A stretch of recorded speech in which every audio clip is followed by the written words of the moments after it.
그러니까 성경은 66권이죠. 구약 39권과 신약 27권으로 되어 있는데 그 66권 전체가 어떤 얘기냐면 인간이 하나님을 어떻게 경험했는지에 대한 이야기예요. 그리고 그 하나님 경험이라고 하는 이야기는 내가 경험한 것이라기보다는 하나님이 우리를 찾아오셨을 때 내 속에서 벌어진 사건들이에요.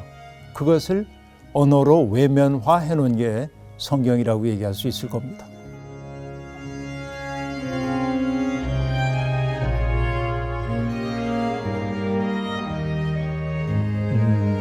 네, 그냥 단도직입적으로 대답하기는 어렵고 성경이라고 하는 게 뭐 책이죠. 사실은 그 성경을 뜻하는 단어는 책이라고 하는 뜻이고 그 책인데요.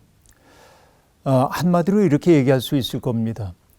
하나님을 찾는 인간의 부르짖음과 인간을 찾으시는 하나님의 애태우심이 만난 현장, 혹은 인간을 찾아오시는 하나님과 하나님을 찾는 인간이 함께 교직한 테피스트리, 뭐 이런 것들이라고 얘기할 수 있겠죠. 그러니까 그 속에 참된 사람의 길을 보여주는 온갖 경험들이 담겨 있고요. 그렇죠. 이게 이제 세속적으로 성경을 얘기하는 하나의 방식일 겁니다. 성경은 어떻게 만들어진 겁니까? 네, 성경은 어떻게 만들어졌습니까?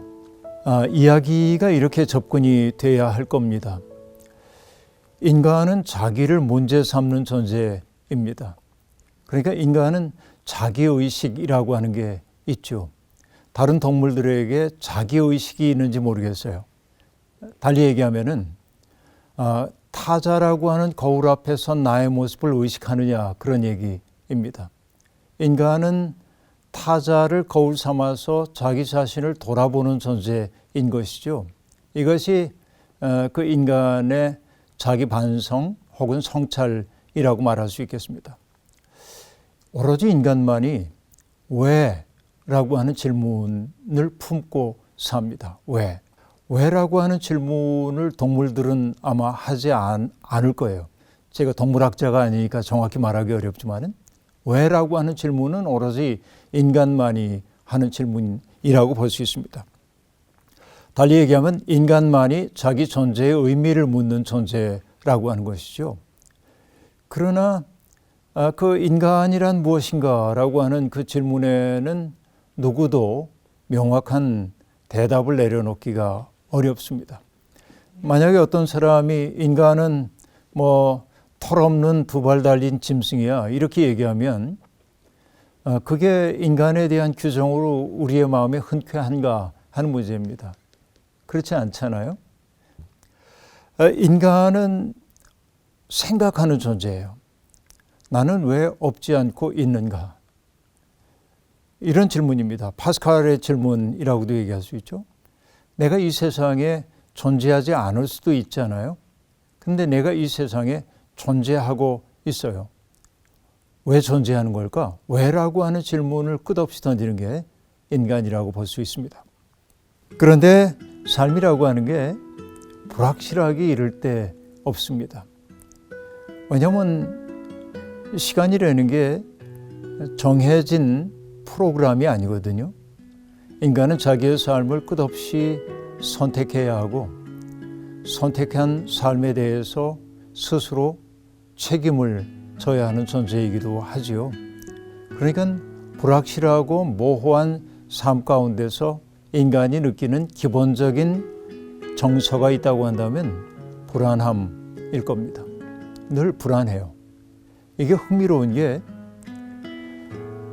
에덴 동산 이후에 태어난 첫 번째 사람이 가인인데 그 가인이 나중에 형제 살해자가 되는 이야기를 우리가 성경을 통해 알고 있습니다.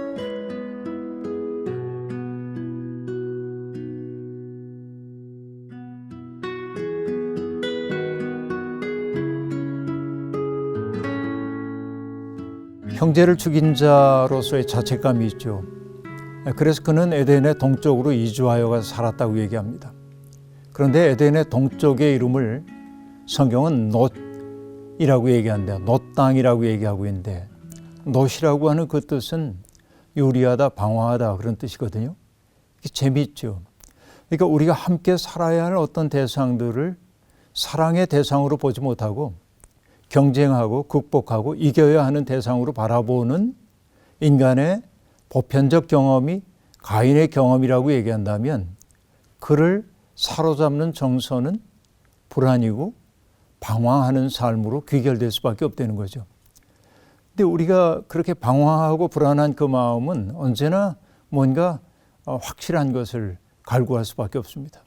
뭔가가 내 마음을 불안한 마음 붙들어줬으면 좋겠는 거죠. 그래서 사람들은 불안을 달래줄 수 있는 것들을 추구하게 되죠.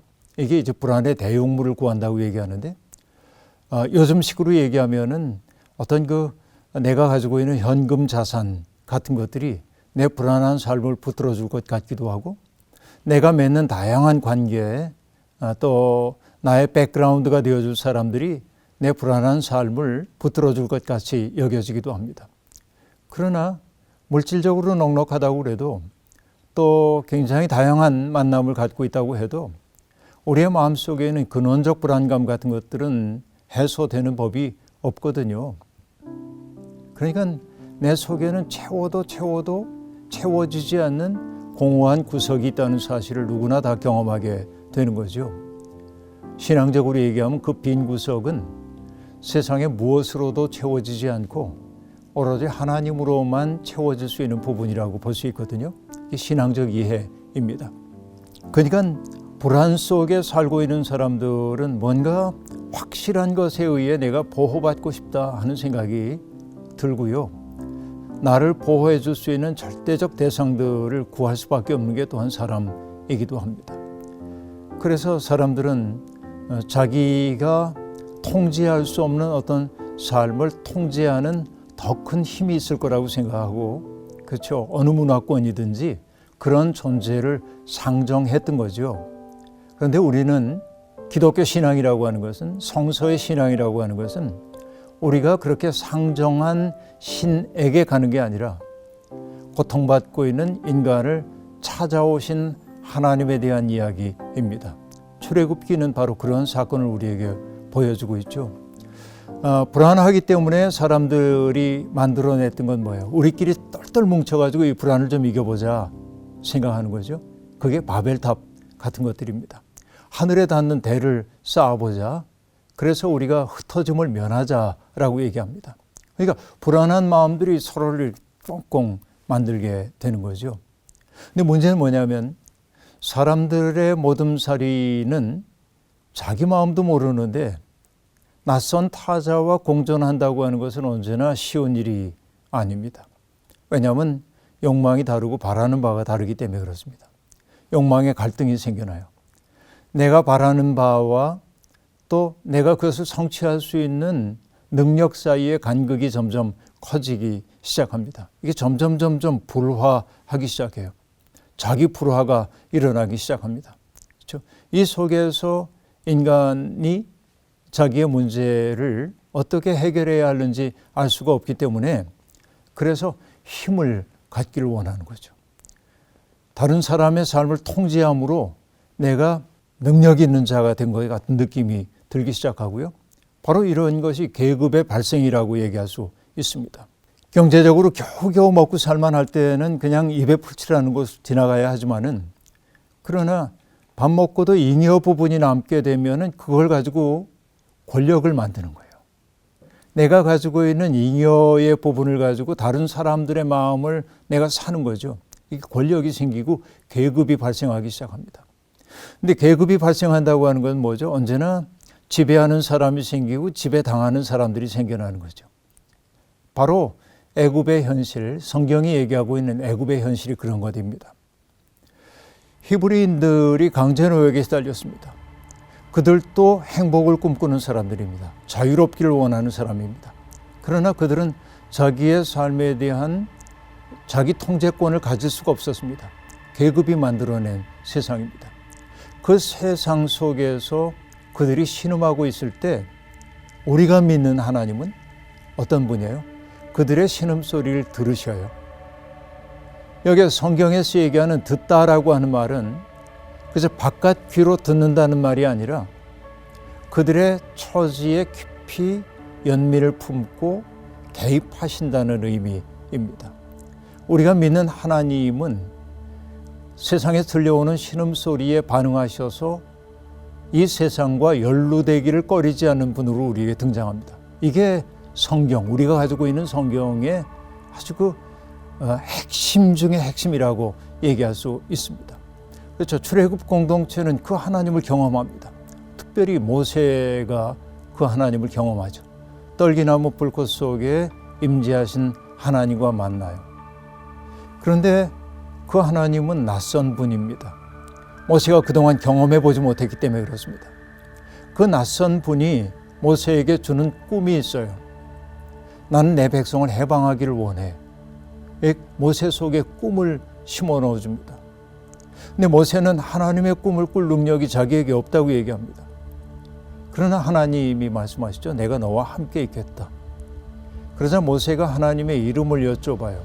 당신의 이름은 무엇입니까? 그때 나는 스스로 있는 자다. 성경이 그렇게 말하는데 나는 인간의 어떤 규정 속에 있는 존재가 아니야. 인간이 통제할 수 있는 존재가 아니야. 이제 그런 의미로 받아들여야 할 겁니다. 나는 내가 되고자 하는 나인 존재야. 이런 말이에요. 그러니까 성경은 그렇게 만난 인간의 곤경 속에 찾아오신 그 하나님과의 만남이 기록된 거예요. 그런데 우리가 종교 경험이라고 하는 것은 이런 특색을 가지고 있습니다. 압도적인 하나님을 체험했어요. 그럼 우리는 생각합니다. 이 체험이 뭐지? 내가 지금 뭘 경험한 거야? 그래서 그 경험에 대해서 생각하고 또 생각하면서 내면화해요. 아, 내가 경험한 게 이런 것이구나 라고 얘기하죠. 근데 누군가가 내게 묻습니다. 요즘 당신 달라진 것 같아. 무슨 일이 있어서? 하고 얘기할 때 그에게 나의 경험을 설명해야 돼. 언어로 표현할 수밖에 없어요. 그렇죠. 언어로 표현된 것이 성경이라고 하는 책으로 등장했어요. 성경이 먼저 있는 게 아니라 하나님 체험이 먼저 있고 그리고 하나님 체험을 나의 내면 속에서 내면화하는 성찰의 과정이 있었고 그것을 그 경험을 누군가에게 전달하기 위해 텍스트로 만들어가는 과정이 필요했고 바로 그것이 우리가 가지고 있는 성경이라고 얘기할 수 있습니다. 그렇죠? 그러니까 성경은 사실 문자예요. 그러나 그 문자에 얽매여서는 안 됩니다. 문자를 통하여서 우리가 당도해야 하는 것은 그 경험 세계라고 얘기해야 하겠죠. 애초의 경험, 거기로 가야 하는 거죠. 이게 이제 성서 문자주의에 우리가 사로잡히지 않아야 하는 까닭이 바로 여기에 있다고 말할 수 있습니다. 그러니까 성경은 66권이죠.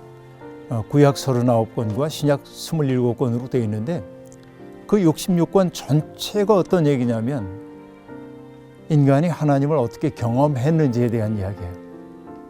그리고 그 하나님 경험이라고 하는 이야기는 내가 경험한 것이라기보다는 하나님이 우리를 찾아오셨을 때 내 속에서 벌어진 사건들이에요. 그것을 언어로 외면화해 놓은 게 성경이라고 얘기할 수 있을 겁니다.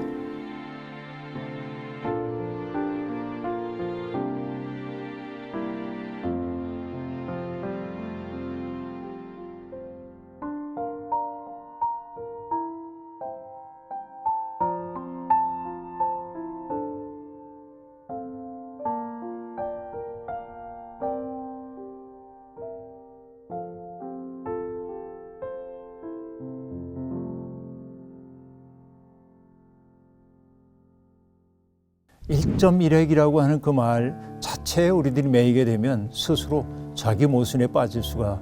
복음서만 보더라도 4개의 복음서가 있잖아요. 똑같은 예수님의 삶에 대한 얘기인데 왜 다 다릅니까? 라고 얘기할 때 그것은 바로